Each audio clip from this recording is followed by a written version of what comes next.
All right, we're here. You can stop complaining on YouTube. We had some technical difficulties because we're doing this from home. It happens. It happens.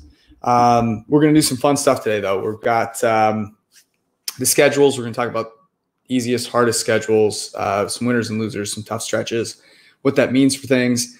And then we're going to jump into week one. We've guessed the lines. We guessed them early this morning before lines came out. We're going to look at where the lines are now. Get some bets in early because it's going to be a long off season, and it's going to be a fun show. Let's rock. What was your initial reaction, Eric? Because I woke up this morning and it felt like basically every schedule was leaked by, I don't know, noon. Yeah, it was a weird day because you figured that, Christmas would come early, at least a little bit for some of these teams, but in reality, it came far earlier than we expected, and so you were piecing it together. You had some leaks that weren't particularly right. I remember, somebody said that Kansas City was playing in Vegas on a Monday night, and I was like, okay, Austin, let's go ahead and buy tickets. And I don't think that was the case. But a lot of these games have come out. There have been some things that I don't think are optimal. Like I think Cleveland, and Kansas City should be a one of the night games in the first part of the season. But nonetheless, that's weird. I wouldn't have expected you to say that. Well, really it's a better game than LA. It's a better game than LA versus Chicago, is it not? One of these days, you're going to learn how ratings work, and you will understand why things are the way they are. Yeah, I mean, I guess I'm a purist from a football perspective. The Chicago Bears, when good, are one of the highest rated teams, and the Rams this year, with all the news going on, Stafford, all that stuff, that's going to be a big game. Like guaranteed. So, I mean, I do agree with you from a pure standpoint, but like you can't expect, based on how much they pay for these games, that they're not going to choose the games with higher ratings. Mm-hmm. So yeah, that's true. That's true. Just be happy we get a really good opening night game with Tampa Bay and Dallas.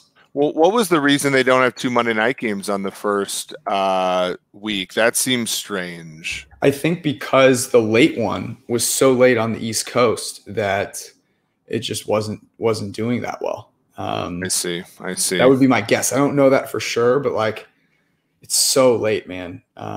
It's brutal. I mean, but it's fun. They should have that they should have that like every single week, frankly. But whatever. Shall we jump into some of the schedules, some of the takeaways, easiest, hardest? Sure. What were some of the things? Let me ask you this. So I had some things that I looked at personally from each schedule, basically like team by team. Was there anything that you looked at specifically where you were like, okay, this is something that is really going to affect either negatively or positively how I view this team's win total or division odds or Super Bowl chances? I think you do have to look for early season stuff. You do have to look for consecutive games. Let's say 3 games in a row that are on the road, or 3 games on the road that are at home. You also, like me, I always gravitate towards which games are being played.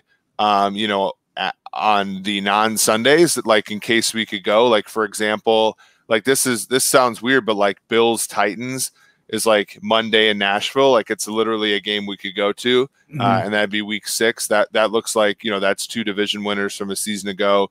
That's a great game. You look at, the fact that the Ravens, like I think 2 of the first 5 weeks or 3 of the first 5 weeks are on, night games, which will be kind of cool. And then you look at like the team that I think like has the most variance, and the team, like how does the NFL schedule the Green Bay Packers, right? Because you could think to yourself, okay, if it's Aaron Rodgers and you give them like sort of like too noonish of a slate, then you're missing out. But then if you give them Jordan Love, like it's not going to be quite as good. And it looks like, the first 4 games for Green Bay, 2 of them are in the 4 o'clock slot and 2 of them are night games. They have a Monday night game against the Lions, and they have, I believe, is that Thursday? Well, no, they have and then Sunday night against the 49ers. Like, that could be a game where it's Trey Lance versus Jordan Love, and Chris and Al are on that one. Yeah, I guess my takeaway from that is I think they started the process early enough where I'm not sure they were able to take that into consideration. I think there were so many things that they had to take into consideration that they know currently, that my guess is, it was just like, that was all random in terms of the Packers, and I think what might have affected it, I know this for a fact, I'm not giving away anything that's that I can't tell anyone, but the way that the networks, put that in, and I was talking to Fred Godelli, our buddy, executive producer of Sunday Night Football, future Hall of Famer, and the way that he does, they put in requests and they say, okay, here are the games we want, and they try and give all of their prime time, the people that are paying all this money, all those networks, as many of those as they can, right? So, generally, if he's thinking about, okay, what's the best game on the slate that I could pick? I know for a fact that a year ago or 2 years ago, it might have been, Mahomes-Rodgers was his number 1 game. I'm willing to bet anything that he didn't put a Packers game in there as the number 1 game, right? Like, that's where I think it changes. And obviously with the flex schedules, it gives them more ability to get out of those later. But I think that's how it impacted things. So in looking at that, because I have kind of a list here, one of the things I looked at was obviously back, either home or road, without the other set back on the schedule. So in other words, you might have, 3 home games in a row, but you never have to have 3 road games in a row. Yeah. It rarely happens. You usually get one or the other. Right. Yeah, you normally either get screwed or you get like kind of a nice little windfall. So those are some things that I looked at. Let me call out a few that I noticed here. So a couple things. The first was there were a couple teams with no back-to-back road games. The Chicago Bears and the New York Jets. I like that because we talked about the Bears over, especially with the Rodgers, hesitation and all that stuff.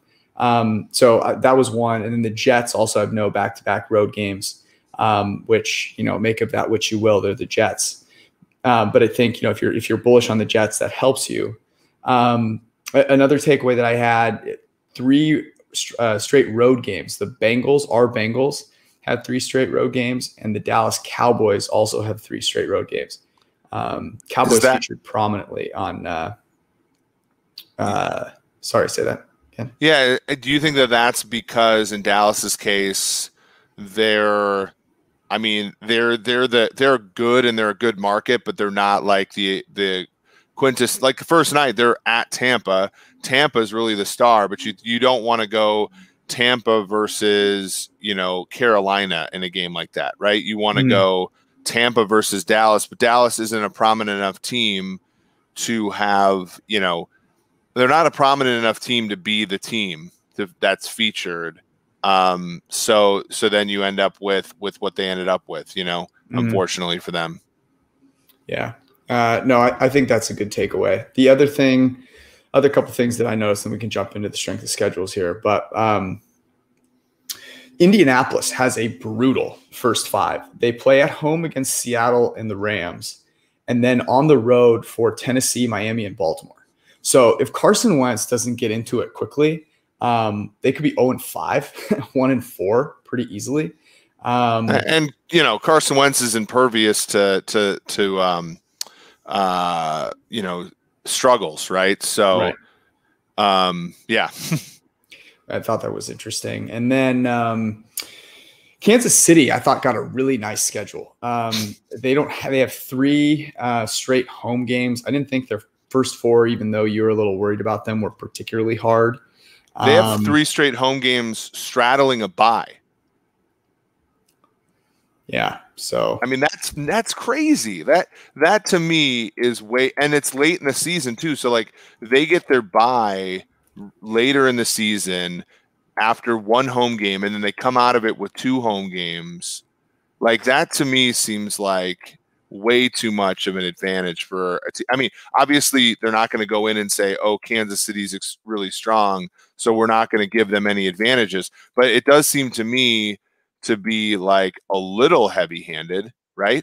yeah, I do kind of. Yeah, I agree. I don't know that they thought about that intentionally, but yeah. Well, yeah, but they're supposed to be in this. They're supposed to be like in trying to make these things more equitable. And I think, unfortunately, when you think about, the Warren Sharps tweeting, out all these inequities and everything, there have been people that have come over the top and said to him, these things aren't statistically significant. These things aren't statistically significant, and what I'm showing you this right here. Like it is never really more than like a point per game, in strength of schedule either direction. But it is interesting, and it is something where the league. I think the league is trying. I think it's also just a difficult problem. I mean, because some of those stadiums are shared by college teams. Some of those stadiums are shared by or the cities are shared by baseball teams, et cetera, et cetera. So you do have, constraints that are not just make the most equitable schedule. And, the other thing is we really don't know who the good teams are. So like, that we're just trying to make inferences here, but notice here at the very top of our strength of schedule, all this is subject to change. In fact, I think I did this even before some of the markets started to change. But the team with the heaviest strength of schedule, almost 0.8 of a point better than average per game, is your Pittsburgh Steelers, George. Yes. So to give people an understanding of that means, their average opponent has the strongest ELO rating. So we're not using last year's record, which you'll see out there. Just please ignore that. That's so stupid. It makes it makes sense, right? They won the division. We're not as good of a team, as that was, that would make it out to be. And the rest of their division are good, man. It's a really good division. So that makes a ton of sense to me. And it's another reason to take their under. You look at some of the teams that we've been good with. Now I know Steve Fezzik was, the 2-time winner of the Las Vegas Super Contest. He was on our friend Ross Tucker's show. He said, "Oh, look how hard it is for the Falcons." And I do agree. I mean, they only have 8 home games. Only 7 of them are actually played at home because they have the London game. They are getting screwed there, but their opponents are not particularly hard, and they open at home. I think that they have a pretty good chance. I've been beating the drum for them. I bet a significant amount of money on their over. And you think about, right away, the Falcons get home to Eagles. They should be favored in that game. We'll talk about that in a sec. At Bucks, get that out of the way. At Giants, we think the Giants will be improved, but they won't be favored against the Falcons. Then home to Washington, and then at home to the Jets. I mean, George, if we're sitting here, I know these are famous last words, but we're sitting here in the middle of October, 4-1, George. We're halfway home. I agree. Right? And then you go Dolphins, which could go either way. Panthers are not as good as the Falcons. Saints are not as good as the Falcons. Saints have a hard schedule. Then they go to Dallas, New England at home, and then Jacksonville before they go and face and again, a lot of these are road games. A lot of these, I mean, the Jacksonville game is going to be in London, I think. I believe so. Or maybe the Jets game is in London. I can't remember exactly. The Jets game's in London. That's 9:30 a.m. But again, like we're talking about the Falcons here, an early bye, coming out of that possibly 4-1. Let's go. I feel really good about it. I understand. Certainly, there's a lot of different ways to look at this, and we're trying to take a holistic approach to this. And looking at, is it on the road? Is it at home? Who are their opponents, not just looking at their strength of schedule relative to win-loss record, but actually like how good are they.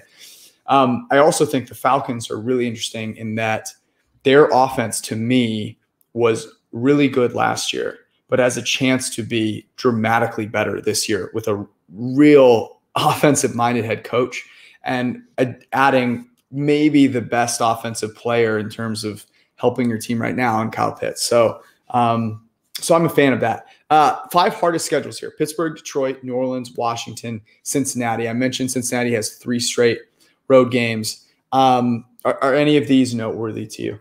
I think Washington is, because I know, and kudos to you guys. And I bet them to win the division when it was a different number, but like kudos to everybody betting into them. But I don't see it. Like, they're a team where, a lot of people have said that like their defense can incorporate some of Fitzpatrick's errors. And I think that might be true, right? That might be true. But defense regresses, and Fitzpatrick, I mean, are we talking about him? Like, are we evaluating him at the high? Are we evaluating him at Bitcoin before the Elon Musk tweet, right? Like, I kind of think that if you get sort of career average Fitzpatrick and you get kind of regression to the mean defense and a tough schedule, like, are we sure that what the Washington football team is really this team that's going to be anything more than a really competitive team week to week? Not a winning team. You know what I mean? Like, this is exactly. I'm glad you said that, because this scares me. Right? I've been all on the Washington football team. I've just been all on them, and there's a reason, right? They've gotten a much better quarterback situation, even though it's just Fitzpatrick and maybe Heineke. They've added offensive weapons to Terry McLaurin, both through the draft and in free agency with Curtis Samuel. That they added William Jackson III. So, look, you can control those things. There's only so much you can do when you're playing good teams. I will say this, though. I don't think that the Dallas Cowboys schedule is particularly conducive to them getting off to a hot start. And I think that's important. So I wanted to bring up, let me put up the second 5 here. And Dallas actually – Dallas has an easier one overall. Has an easy schedule overall, but they start with Tampa Bay and then they go to, is it the Chargers? Yep. Both on the road. And look, they're gonna lose to Tampa Bay. Okay, I'm sorry. You can be bullish on the Cowboys if you want, but playing Tom Brady off of a Super Bowl with that team, buddy, it's going to be a long night. Okay, and then you go to the Chargers, who I feel like the Cowboys, off a loss, going to play the unassuming Chargers is a recipe for disaster.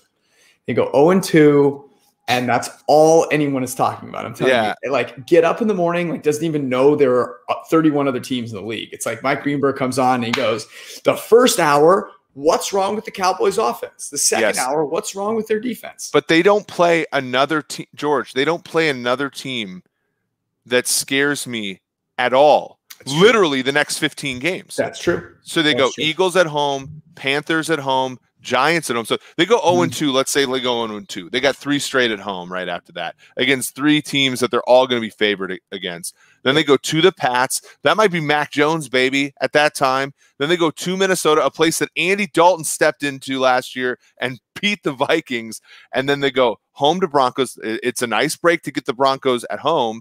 And then they go home to Falcons. Again, Falcons imminent. That game's a pick 'em. And then home to Raiders, at Saints. Saints, by then, who knows? We could be seeing the first chapter of Ian Book here. Okay. And then at Washington, at Giants, home to Washington, home to Cardinals. They're trying to avenge that Monday Night Football loss. Remember that one, George? And then home at Eagles. George, they don't have enough. Like, are they going to be more than 3-point underdogs in any of those games? No, it's a great point. And my whole thesis is that if the going gets rough for the Cowboys, it's particularly hard for them to keep going because everyone talks about it and they're under such a microscope. Are they? Right? Yes. That being said, I can see, like, Mike McCarthy's first year was mostly a nightmare, but they had every reason last year to quit on him. And they didn't really, right? Like they beat teams they should have beaten down the stretch. They beat some teams they probably shouldn't have beaten, like Philly, in week 16. And yeah, they kind of pissed one down their leg against the Giants in week 17, but they played hard down the stretch. And, and McCarthy's teams in Green Bay, remember when, Aaron Rodgers said, relax after a 1-2 start, and they went on to win MVP. Like I'm going to reserve judgment or suspend disbelief on Mike McCarthy for just one more season. And I mean, now that they spell it out this way, and frankly, George, like the Chargers are the Chargers, man. Like, they basically the last 16 games of the season are profoundly winnable for them. And in fact, like the market, and we'll talk about this in a second in the week 1 game, not high on Herbert. True. This is very true. Or my guy, Brandon Staley. By the way, you can check out all of these strength of schedules on PFF.com. If you have an Edge subscription, you'll be able to take a look at them. But we're going to go over. Let's go to the hardest. Let's do that. The easiest. The 5 easiest schedules, and I'm excited for these for a reason. Easiest schedule, my San Francisco 49ers. Yep. So Super Bowl, here we come. Basically my takeaway. I will say this. The San Francisco 49ers, their schedule, so if we look at their schedule here, it's interesting because not only do they have a good schedule, but they have a nice bye week as well.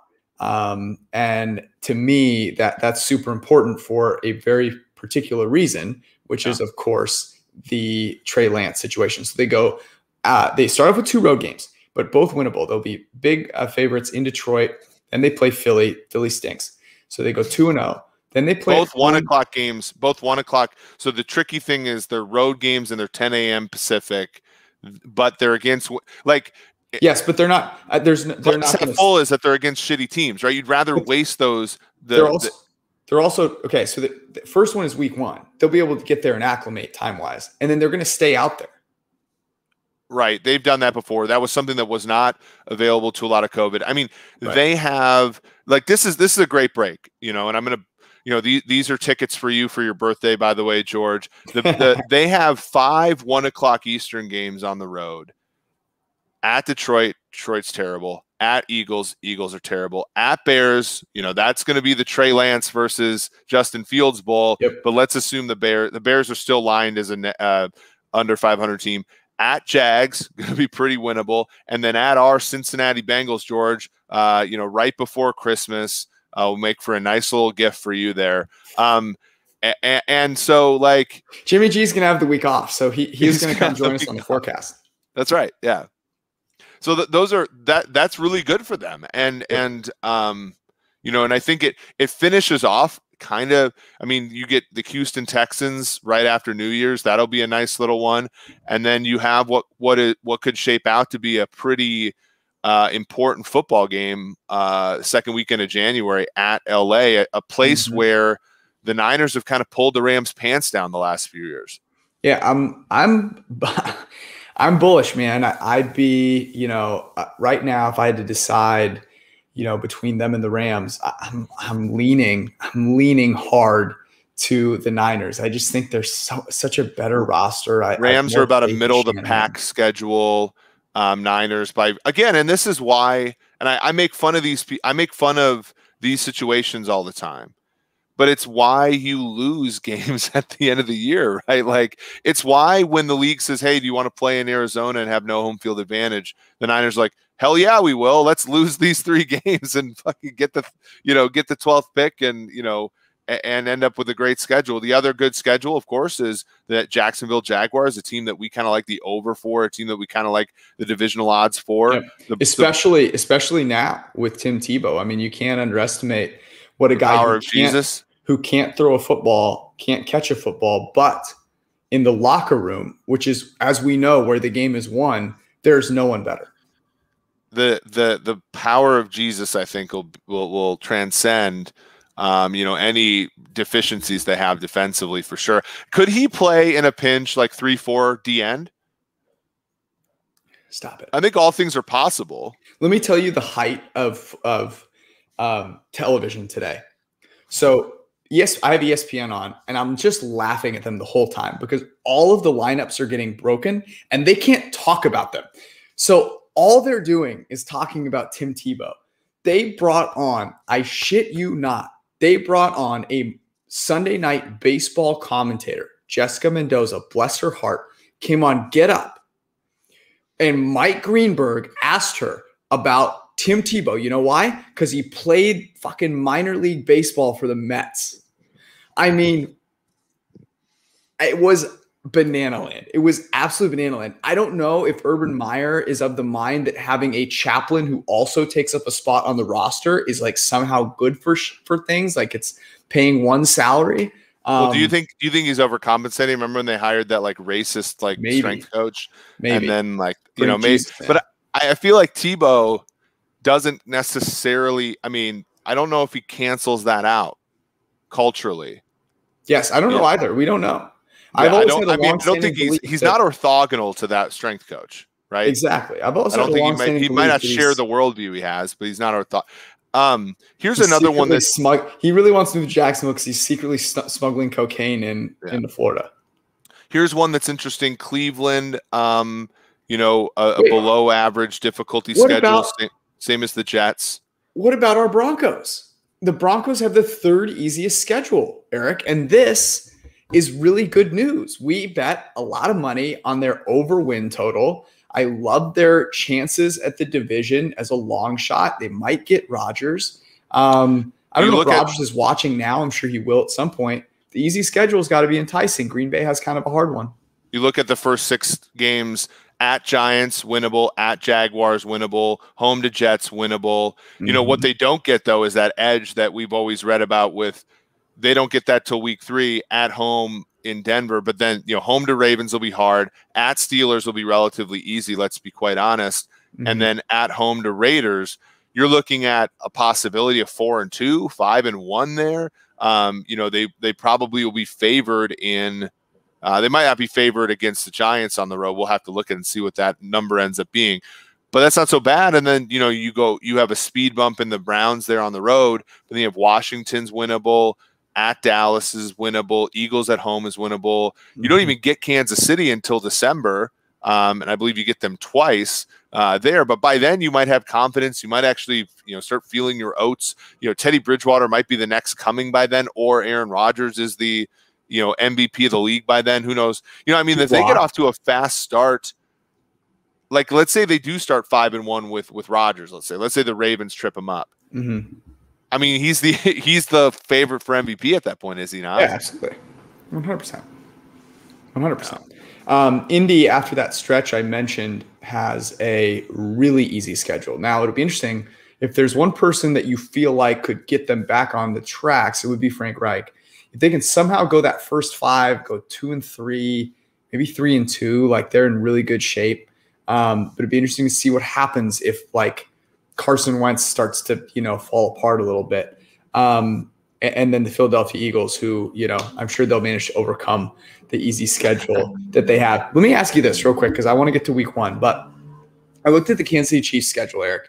We've talked a lot about how the Chiefs have made some decisions we wouldn't make for long term for their franchise. But you look at just this year, and my take on the Kansas City Chiefs is if they don't have a massive injury to Mahomes, Hill, or Kelsey, they are going to go 15 wins at a minimum. Well, their number went up to the MVP. I mean, it's a joke. Their number went up to 12.5. It is juice to the over. It almost is to the point where I'll take the plus price. But yeah, I mean, because you know, and I thought they had a good draft. Like I'm one to rip them, even though they're my favorite team. But like I thought they did a great job in the draft as far as like getting starters on their team. Yep. And they come out like Nick Bolton's starting right away for them. You know, that Noah Gray, the tight end out of Duke, he's probably playing snaps right away. Same with Nick Bolton, Cornell Powell, 33-1. Yeah, Cornell Powell is their third wide receiver, box out red zone guy right away. But you look and it's going to be harder. I mean, they've started 4-0 or better every year since 16, or since 17. But it is hard at the beginning because you have Bills, you have Ravens, you have Browns, right? The three smartest teams in the NFL you have right away, first 5 games. You also have the Chargers and the Eagles. But after that, man, you have at Washington, shouldn't be too hard, at Tennessee, right, 4 hours south here. The one that's tricky for me, and I think that this hinges, if Rodgers retires, like, how much, if you're a Chiefs fan, you hope Rodgers retires, because then you get the home game against Green Bay against Jordan Love, and then you get the two Denver games against Teddy Bridgewater or whatever. Right. And you're 15-2, right? Like, this is absurd. You get a Dallas team that might be plucky, but you get them at home. You get the Steelers, like all the teams that could surprise you, you get them at home in the Steelers and the Cowboys. Man. I also think this about the Chiefs. I mean, look, I love the Browns.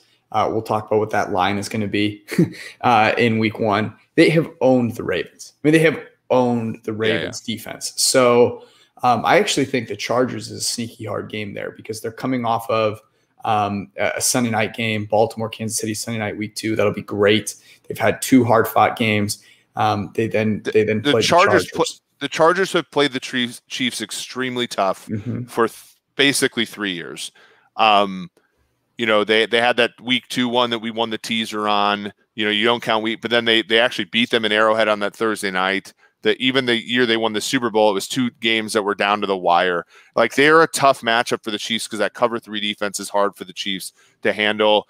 Should we talk briefly about the Los Angeles Chargers of Anaheim? Sure.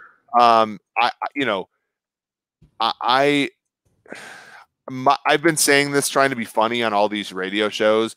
I think the funnest thing about this season is going to be finding out how this team loses more games than it wins, because it's going to happen. I just don't have no clue how. Like, they're talented. They don't have that tough of a schedule, right? I mean, we're not talking about, we're talking about a middle of the pack schedule, but I mean, you look the way it's set up, it's like at Washington. Well, that's a West Coast going to East Coast, playing at 10 a.m. game, right? And Washington's a plucky squad. You get Cowboys at home, but, the Cowboys are could be a really good offensive team. And then you go to Kansas City, like 0-3 is not out of the question, right? But 3-0 is also not out of the question. Like, it's literally a team where I think it could go either way. I agree. And it'll be so fascinating to me to watch how good that defense ends up becoming, because Brandon Staley is a wizard. He has a ridiculously talented defense. Like, as talented as the Rams defense was, the Chargers defense is more widely talented. They don't have Aaron Donald. They don't have Jalen Ramsey, but they have a really deep defense. I think it'll be very good. It's more of a projection, I think, though, but without Hayward, without that dominant corner, Derwin James is a better player than any safety he had. So there's that. Linebackers, I think, are a little less solid in Los Angeles than they like. Kenneth Murray is sort of like more likely to be out of position than any of the stiffs they had for the Rams, but like, he also has way more upside. So he could be a good player, but he could also be a huge liability. But once we start talking about linebacker wins, that it's time to move on. Yeah. So if they go 0-3 though, you have a home game against the Raiders, and then you go Browns, Ravens. It could go pear-shaped for them quickly.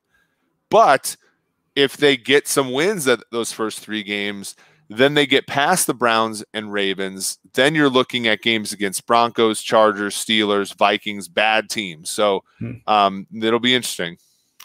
No, it's a good point. I do think that the starts are going to be more important for teams who I think are less who have some really not so mentally tough players, or are going to be pelleted with media criticism, like the Cowboys, like the Colts. The Chargers could go 0-3 and no one's going to talk about it, so they'll be able to recover. You ready to do some week 1? Yeah, where are we gonna take the lines from once we guess? Bet online. We could do that. We could do DraftKings as well. Oh, that's right. Friends. Yeah, that's right. Let's do DraftKings. Our friends. All right. So let's start out with Dallas at Tampa Bay. This up here. Week 1. By the way, our friend Tim Murray just messaged me.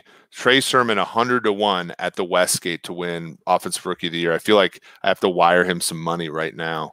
I'm gonna be on a show later. I'll talk about it. Okay. I said Tampa Bay should be a 7.5 point favorite. I said 6.5. And it is? It is 6.5. It is 6.5. Okay. Yes. So tell me why you think less than 7. I think Dallas is decent. I also think that so the total on this game is 52, which should have meant a bigger spread. I mean, but 6.5, you're talking about a money line of minus 286. So you're looking at, 65-35. Like, I think that's probably fair. Okay. I think anything less. You like Tampa, and I agree with that liking. Just remember though, Brady is not a great starter of seasons. That Tampa team finished the year about as perfect as it gets, but is far from perfect. You also have the Arians stuff that they were able to ignore during the playoffs, like the Fat Lenny runs and all that stuff. I don't know. Like 6.5 seems right. They started the season out poorly because they hadn't played together yet. But he's always. But you're talking about. I mean, I'm talking about Brady specifically as a player. Like, you remember your first year on the road with Sunday Night Football. Like, they lost to Detroit. Yeah, they lost to Blake Bortles. They've always been, because their team was thin. They would get injured here and there. It was the way I think that the Patriots built their team. They were very much hey, let's ease into this and let's make sure we're ready for the playoffs. They also played in a division that was absolute dog shit. The Tampa Bay Buccaneers, quote, going for 2. They do not want to win 3 straight road games to get to the Super Bowl. Okay. They don't want to do that again. Yeah. They also are running it back with all of their team. They have great chemistry. Their offensive line is going to be healthy and intact. And guess what Dallas does not have? A defense. So as far as starting soft or not well, I'm not worried about that. This is at 6.5, one of my favorite bets of week 1. I love it in teasers. We'll get to that. Do you want to make a case for Dallas that's not just being negative about Tampa Bay? No, I can't. I can't take the only reason I can't. If it was a full 7, I would take Dallas. Can you? But aren't you worried about, like, as much continuity as Tampa Bay has? Dallas isn't going to have that. Yeah, but Dallas. Because this sounds blasphemous, but I think we forget how good Dak is. Oh, I have no doubt that Dak is going to be great. No doubt at all. But this is going to be his first game since his leg was snapped like a twig. A twig, okay? And Tampa Bay is no joke. Tampa Bay is going to blitz the ever-living hell out of Dak Prescott, okay? And they are going to get to him a couple times.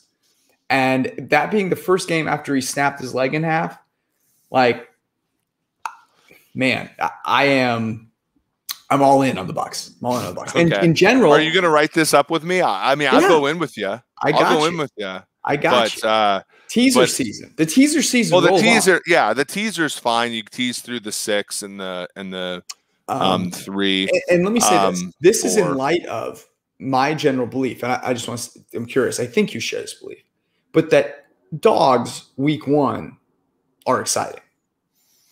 Well, that's it. I mean, we've seen. Yeah, I mean, dogs are good week 1. Most of the time. So if you can get one, you should take it. But I think the problem is it's on the wrong side of 7. Like, I think 6.5 is there to entice people to bet Tampa Bay. Oh, you're calling me a sucker. I'm not saying that. I'm saying like, I mean, there is no such thing as a trap bet. There is no such thing like this is where the number is laying. Let me see where we. I believe in our power rankings, it is about 7, 6.5, 7. Yes. If you take the difference between the two, I'm still working through some of the kinks here, but like, so it's not as egregious as we think. I think Dallas with Dak back in the fold is a formidable team, and we're resulting a little bit too much off the last season. Dallas, like Tampa Bay last year, will get rolling, but it ain't happening week 1. Okay, let's go to a really good game. Well, Seattle, Indianapolis. Seattle. How is Seattle getting 2.5? Look at the screen. Jacksonville, Houston. Let's spend 30 seconds on Jacksonville, Houston. I have Houston as a 3-point underdog at home. Sorry, but I was not looking at the screen. Let me look. I have Jacksonville as a 2.5-point favorite. So Houston. Yeah. And what is it? It's 2. It's Trevor 2. Lawrence is going to be favored in his first career start. Yeah. That's pretty rare, I would say.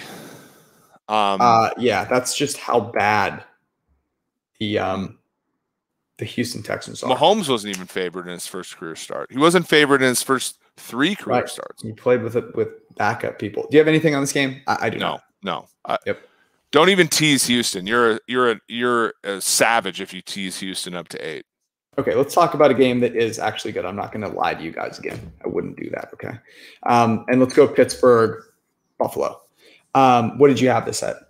Is this a good game? It is. I have I'll tell you why. Buffalo laying 6.5. I have Buffalo -7. All right, so we're both smashing Buffalo -6 here. It is traveling. It is -118. So our intuition was good here. Let me see if I can find a place where it's a solid 6 here and I can smash. Like Buffalo just is outclassing. It's -6. It's -6, -118. Buffalo outclasses Pittsburgh here, and I don't even think it's particularly close. I just see a 110 here. Let me see that Tootsie roll with that bet here. There we go, -110. I'm going in right now, George. I mean, we are all. It's Bills Mafia. It's basically Bills Mafia. I'm paying back. Look, I'm paying back the Bills for all the times that doubted Josh Allen. So there you go. I just bet it. Bills -6 week 1. I mean, you think about if you just look at last year and the points above replacement level. Josh Allen, 7-ish, right up there with the Rodgers, Mahomes, Brady's, that group. And you look at Big Ben Roethlisberger. I think it was generous that we gave him 4 points above replacement level quarterback. I think that was generous, to be honest. I see him more as 2 to 3. That's a big difference from the quarterback position. Okay, Josh Allen much better than Ben Roethlisberger, but they're also better everywhere. Better else. Like everywhere else, except for the edge position where TJ Watt's really good.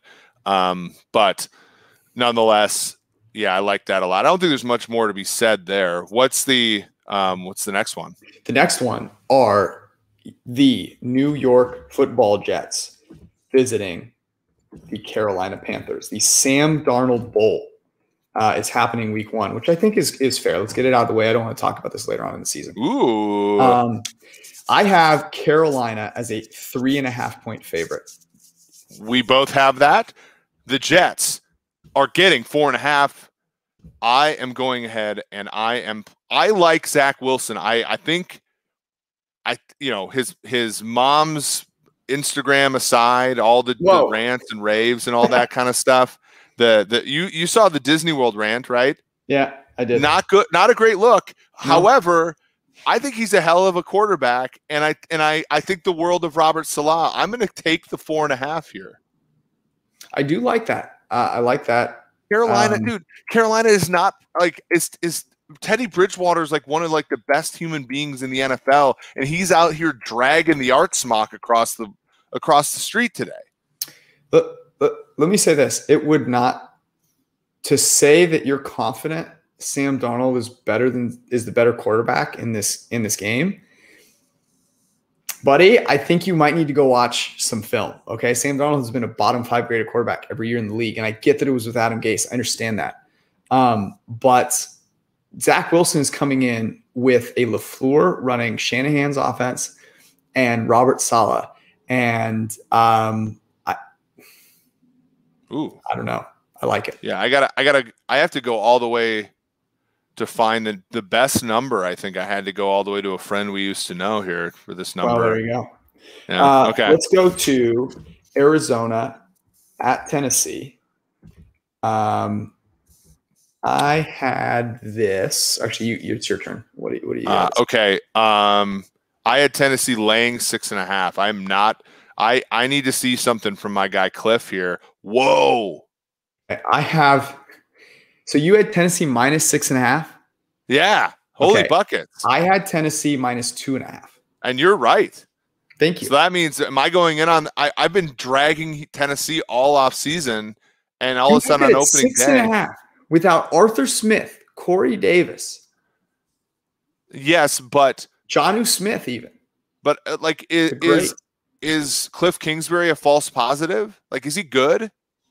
Do you remember how good Kyler Murray was before he was injured? Like, I Kyler Murray doesn't need an actually, I don't, George. I remember sweating out Cardinals Niners week 1, Cardinals +7, and that being literally one of the worst games of the season. Jimmy G doing like the dipsy do in the pocket and getting sacked by Jordan Hicks, like after spinning against no one. Kyler Murray throwing picks. Raheem Mostert getting loose on Isaiah Simmons. Like, that was a terrible game. And somehow the Niners were worse than the Cardinals. Like, the Cardinals got out of the gate and played some bad teams right away, and they lost at home outright to the Lions early on the season. Like, they're not, and they lost to Teddy's Panthers too. Like, they got some luck in the middle of the season. Like, I don't think there are some haters out here of me, actually multiple. But someone is saying that Corey Davis was bad. Corey Davis was terrific last year. Let's not get it twisted. He disappeared against good defenses, including the Ravens in the playoffs. But he was a fine number 2 receiver. Up 15 graded receiver last year. The Cardinals did upgrade at corner. Like, Malcolm Butler's better than Patrick Peterson right now. So like they did get better in some spots. They got Tay Gowan, which is like one of the sneakier, like, I think, great picks in the draft. But they also took, was it Rondell Moore? Like, Rondell Moore. Like, I fade the hell out of Cliff Kingsbury right now. I just don't see it with him. You know what this is? This far off market. This is a steak dinner. This might be a steak dinner. I'm just saying. You're gonna take okay. No, I mean, I think we'd have to come up with an alternate line because you have it at 6.5. Yeah. Right. So I think we'd have to have an alternate line here. We can figure that out. We have all off season and we have many steak dinners to talk about this over. Right. All right. We are going to the Los Angeles Chargers visiting the Washington football team. What do you have this at? I had it as a pick 'em. Okay. I had Washington -3. Yeah, it's basically a pick. So on DraftKings, it's -1.5. Chargers, but to lay the -1.5, it's -103. It's Chargers favored by 1.5. Yes, and I believe Anyway, this is basically a pick 'em because of the way that it's priced. A little bit of a lean towards the Chargers. The one isn't worth a whole lot. Yeah. There's some. I thought that the football team might end up being favored here, and they might end up being. And there's really no difference between laying a point, getting a point, that kind of thing. It's a couple percentage points here or there. So I don't know. This is a layoff game. This is actually one of those games where it'll be really fun to see sort of like what these two teams are, because I honestly, it could go either way here.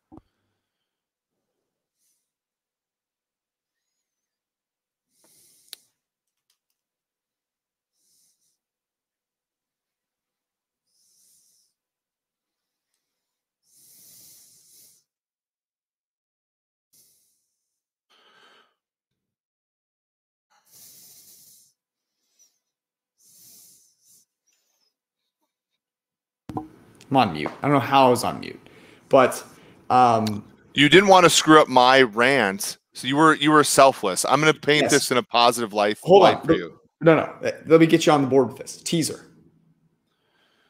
Yo, you could tease Washington up to 7.5. Tease me up to 7.5. Because are the Chargers blowing anybody out? Stop them. Chargers aren't blowing anybody out. No.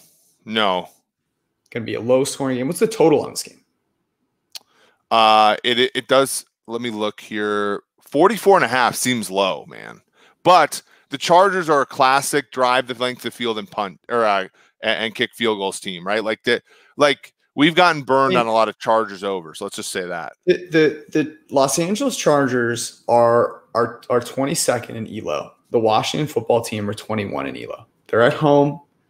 It's interesting to note. Last year, basically no home field advantage. This year, fans are going to be back, so you can get that 2 points of home field back.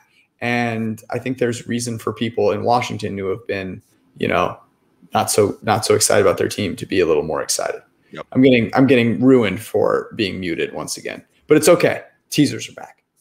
All right. Minnesota, your Vikings are going to who's Vikings? By the way, R.I.P. Jerry Burns, one of the best press conferences of all time. The last Vikings head coach to win 2 playoff games in the same year. That was died today. So rest in peace. Hate to see it. I have the Cincinnati Bengals as a 3-point underdog at home to the Minnesota Vikings. Yeah, I said Minnesota be favored by 3.5. See, I'm not a hater.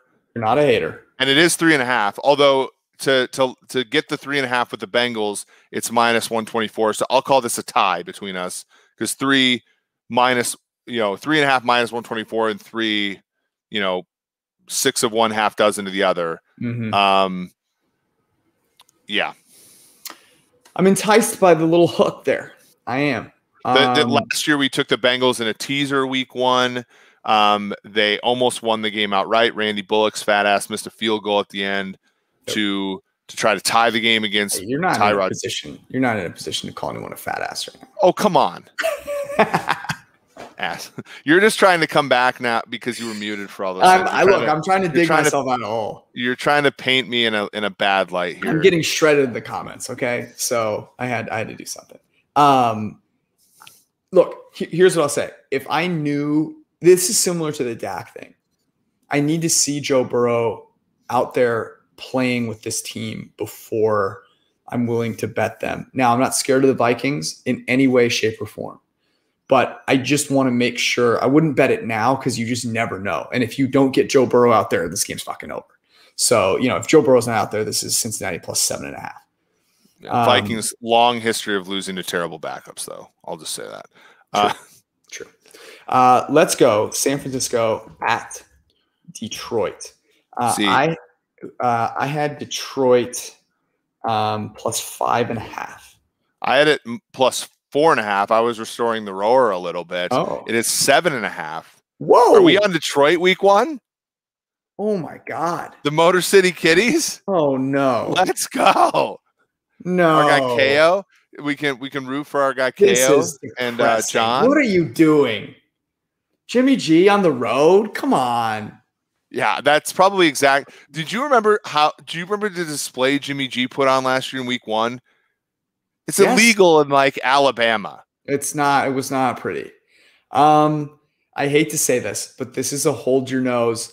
And Here bet comes Detroit. The cold water. So right now you and I are on Buff -6. An M&M line to bet the Lions. Give me some credit. I'm in mid-season form right now. Yeah. You also made fun of my appearance, but we'll you're 1-1. Zero lies told.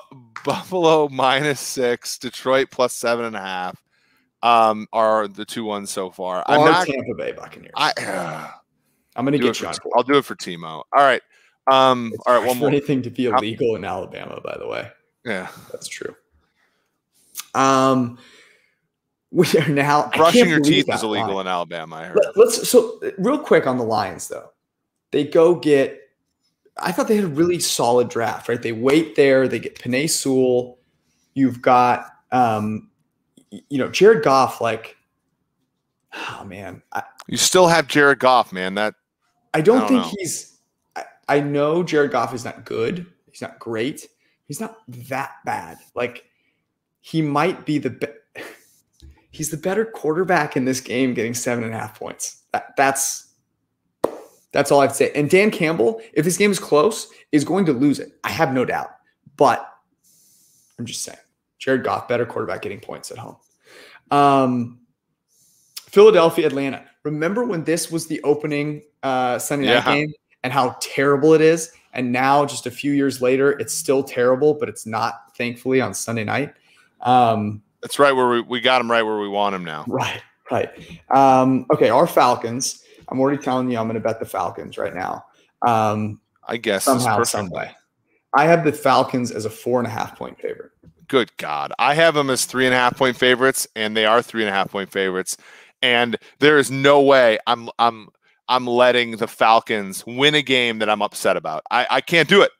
Like, they win by 3, I'm should be happy as a peach. And if Georgia, by the way, if I end up Justin Bieber fan if I end up with a loss in my betting, like if I'm already pulling away from the money I'm winning in the win total because they win by 3, I'm out. So I want them to win. I might even lay a little money line, but I'm not laying the 3.5 here.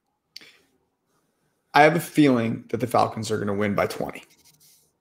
The Falcons one year are just going to blow everybody out. And if I'm not on the train, I'm going to be so tilted. Do you remember the last time they had a half fucking decent offensive coordinator? It was Kyle Shanahan, and they blew the brakes off. Sark was good. The defense was just a brutal Sark was good, okay, but he was not great. Arthur Smith is great. Okay. Now, I'm kind of with you because we have their win total, but I'm saying right now, Falcons by 21. Seattle goes and plays Carson Wentz and the Indianapolis Colts. Are they letting us tease these games? Let me. Oh, teaser. I don't know, but I have Indy minus 2.5.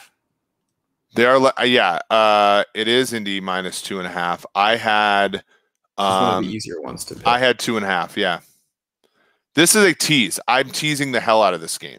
Seattle is a keep it 1-score game, plus 8.5. Find your next favorite game here. You like the Cardinals, apparently. You can tease them up to 8.5 too. I like the Bucs are my favorite teaser leg. What about Chiefs pick'em? Well, the Bucs. Yeah, okay. Bucs are my favorite teaser leg. I'm going for it. I love Seattle plus 8.5 though. I love it so much. I love it so much. I took Bucs minus 0.5, Seattle plus 8.5. A lot of teaser exposure on this card, by the way. Our friend Drew to the teaser season. They should have. They said this is the NFL's biggest season. It's the NFL's biggest teaser season. It's coming. Teasing. All right, those are all the early Sunday games. We have 4 late window Sunday games. We're starting with the Denver Broncos at the New York Giants. What'd you have this one as? The New York Football Giants. I have the Giants laying 2.5. I have the Giants laying 3. What is it?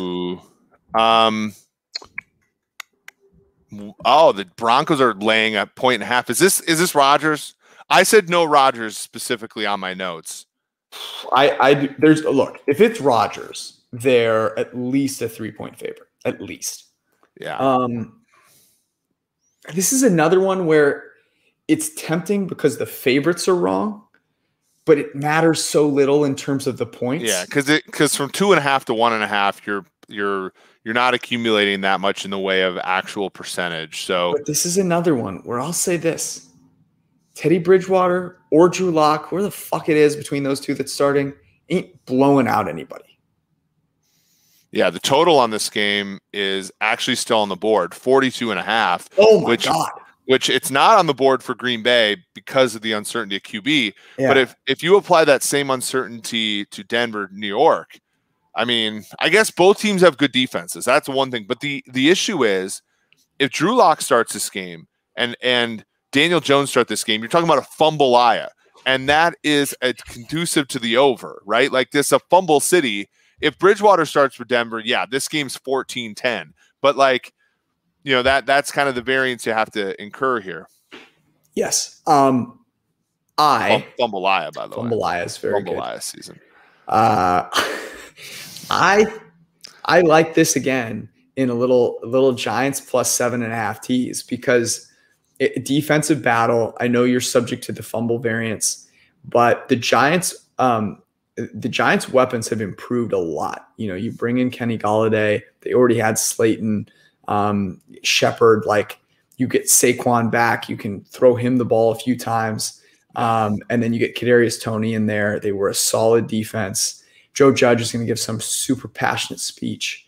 This is going to be another close game. You love to see it. I mean, like, I don't know. The Giants, I know they were 28th in ELO, Denver 26th. I think both teams have improved, but I do really think that the Giants are a team. Daniel Jones, I think, graded 18th overall last year, but had like this terrible touchdown interception ratio. People are too negative on Daniel Jones. I can't believe I'm saying that, but people are too negative on Daniel Jones. Yeah. I mean, this could have Bortles year 3 written all over it. Packers, great. Blake Bortles, by the way. All right, so let's go to Green Bay, New Orleans. That's not on the board? Correct. It's 2.5. Oh, sorry. It is I guess Green Bay minus 2.5 with Rodgers. Okay, with Rodgers. So I guess with Rodgers too, and I have Green Bay minus 4.5. Yeah, so the Saints are 2.5-point favorites right now. Green Bay in a teaser feels like an absolute, like, that's a line published by a sports book that's willing to take money. Yeah, our friends at DraftKings Sportsbook have it at Green Bay plus 2.5. Is that like their promotion? Are you getting a promotional line? I don't know. I don't know. This has to be a hedge on Rodgers. Yeah, I think Aaron Rodgers is not going to be a fucking underdog to Jameis Winston. I'm sorry. You underestimate Jameis. The Packers are the better team in every single spot. Like, everywhere. The Packers are better. So this is an Aaron Rodgers hedge. There's no doubt in my mind. And for that reason, I'm not betting. I don't think I'm betting it right now. I mean, limits are small, so you're probably not going to put a max bet on it anyways. But I think I'm staying away from this one. If there's a bunch of games there must be some indication. I mean, I don't think Rodgers is going back to Green Bay. Let me ask you this: do you think the Bortles signing was any indication of anything? No, it's a camp arm. They have to do training. They have to do one of these camps. If you have one quarterback, I mean, my best friend in college was like the quarterback, and one year there was like 2 guys that got hurt right away, and he had to throw every ball, and this guy's arm fell off.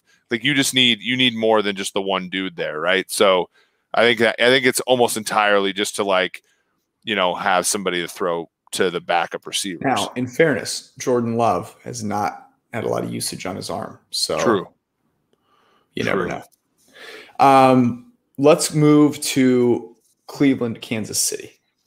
Obviously, a rematch of the divisional where Chad Henne came in, converted a 4th and 1, and threw the worst interception I've ever seen. The Cleveland Browns fumbled the ball out of the back of the end zone. It was a beautiful. Remember how sharp I was, by the way, in the pregame show? I had Chiefs first half.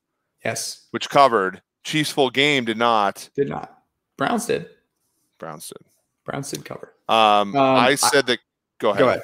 Go ahead. I had Kansas City minus 6.5. So did I. It is 5.5 on DraftKings. It is 6 in other places. Look, again, I think this is spot. I think 5.5 you have to smash. I'm sorry. That's one of our picks. Yeah. Dude, like, the Chiefs were 14-2 last year with, like, an embarrassment of injuries.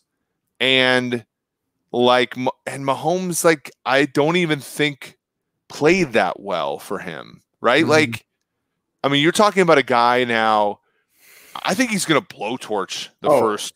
I agree. I just think it's going to be but let me give you. Cleveland's a good football team, but like they're not. Cleveland's not just, let's say, 3 points worse than the Chiefs. Here's the only thing that worries me. I would take Cleveland here because I think Cleveland is one of the best rosters, and this is hats off to Andrew Berry out there. But the one thing that worries me is their passing game. And it was like pins and needles on which receiver was going to get open to catch the ball. Yeah. I don't see any reason to trust that Odell Beckham coming back is going to help them. I'm not saying it's going to hurt them, but I'm saying I would like to see it first. So for that reason, I think I can get on board with you and go with Kansas City. I also said that Kansas City could go undefeated this year, all like what Colin Cowherd said about the Ravens last year, which is not smart. But that being said, I do agree with you. And look, the difference between these two teams, you know, depending on how you want to, you know, adjust for last season is 10 points, you know, give or take based on what we had them at the end of last season. So, you know, I think it's fair to smash them here. In hindsight. Go. All right. We have one more late Sunday game, Miami at New England. I have New England as a 2.5 point favorite at home. Let me get back. I have New England as a 2.5 point favorite at home. And that is, I believe, what it is. In fact, it's 2 some places, which I wanted to tease it up. I do think Miami as a teaser leg is a great play. I think 2.5 is probably not a great bet on either side. Who, Mac Jones or Cam Newton? It's going to be Cam. Yeah. Unless Cam gets hurt in the preseason. But, like, I don't see – I mean, preseason is going to be so chill this year. I don't think he's going to get hurt. I obviously like it as a teaser leg. This is one of my lesser favorite teaser legs. And the reason being is that I want to see Tua. I'd rather bet Tua against a bad defensive scheme than a defensive scheme like Bill Belichick's with new receivers who we might not be on the same page with at this point. Tua's got to get better this year. 100%. Oh, I agree. But like getting better this year and getting better for week 1 are not, you know, they're not correlated that heavily. Mm-hmm. So anyways, Sunday night, week 1 is Chicago in Los Angeles to face the Rams. I would be stunned. I would be shocked if Chicago played Andy Dalton in this game. I would question everything. If Andy Dalton plays in primetime week 1, then I don't care what this line is. I'm betting the Rams. Rams by 40.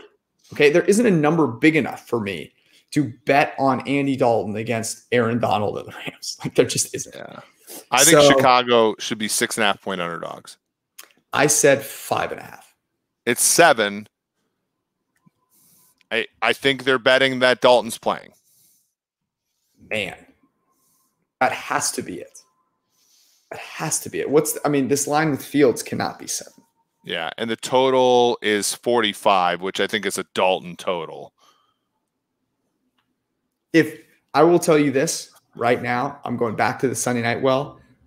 Chris, Al, Michelle, Fred, every single person at NBC, if Andy Dalton plays in this game, are going to be so fucking mad along with the rest of America because fuck.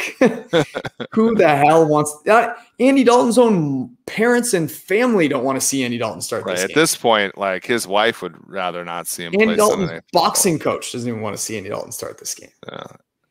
Yeah. Redheads Association of America doesn't even want to see him play. Yeah, Spencer Rattler doesn't even want to see Andy Dalton start this game. Oh my God. By the way, shout out to all the fair skinned people like Anthony Tresh and his sunburn in Vegas. Good point. We now move actually to another team that has ties to our friends. The Baltimore Ravens are going to Las Vegas to face Alex Leatherwood and the Las Vegas Raiders of Anaheim on Monday Night Football. I have the Vegas Raiders as a 5.5 point underdog. I have them as 6.5, and it's 5. And I will lay the points to the Ravens. The Ravens in week 1 are an absolute smash. And we lost on it last year. We thought Cleveland was the second coming. And we took the points. It was 8 points. And they're laying 3 fewer. I know they're on the road here instead of being at home, but the Death Star, come on, the Death Star is nothing to this Ravens team. Baltimore -5 is a really solid first bet of the season. It's 4.5 one place I see it. I'm sorry. As I was reading out my guess, I realized this is too damn low. The Raiders took Alex fucking Leatherwood in round 1. Okay, I'm sorry. Shout out Connor Price, but no. I mean, no. Okay? But speaking of somebody that took Alex Leatherwood, great mirroring skills from what we saw. I love the Ravens as well. I love the Ravens. This might be my favorite now in hindsight, my favorite bet of all of them. Yeah. I'm not going to lie. Okay, that was Guess the Lines, week 1 of the 2022 NFL season. How crazy is that? 2021. So let's 2021, 2022. Yeah, sorry.